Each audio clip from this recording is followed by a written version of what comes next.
প্ৰকৃতিৰ সৃষ্টি আমি অগ্নিৰ সন্ধানে দিলে আমাক প্ৰগতি।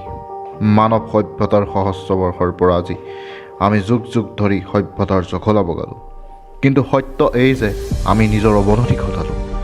প্ৰকৃতিৰ নিয়মৰ বিৰুদ্ধে গ'লোঁ, হাবি জংঘল জ্বলালোঁ, গছবোৰ কাটিলোঁ, জধে মধে লুণ্ঠন কৰিলোঁ আপুৰুগীয়া সম্পদসমূহ, ধ্বংস কৰিলোঁ জীৱ জন্তু।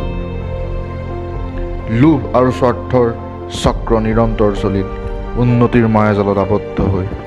এটা সময় আছিল আমি প্ৰকৃতিৰ লগত মিলি আছিলোঁ, কিন্তু এতিয়া আমি কংক্ৰিটৰ হাবি বিস্তাৰ কৰিছোঁ সিহঁতৰ প্ৰস্থানত। হয়, আমি উন্নতিৰ জখলা বগাব লাগে জীৱশ্ৰেষ্ঠ হিচাপে। দুখিত আমি কৃত্ৰিম আৰু বিকৃতভাৱে হৃদয়হীন জন্তু হৈ পৰা নাইনে?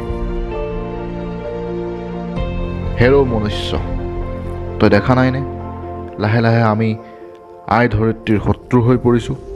আমি যদি স্তব্ধ নকৰোঁ প্ৰকৃতিৰ পৰা অত্যাচাৰ, তেন্তে ভাবি ল যে আমি নিকট ভৱিষ্যতত নাশ হ'লোঁ।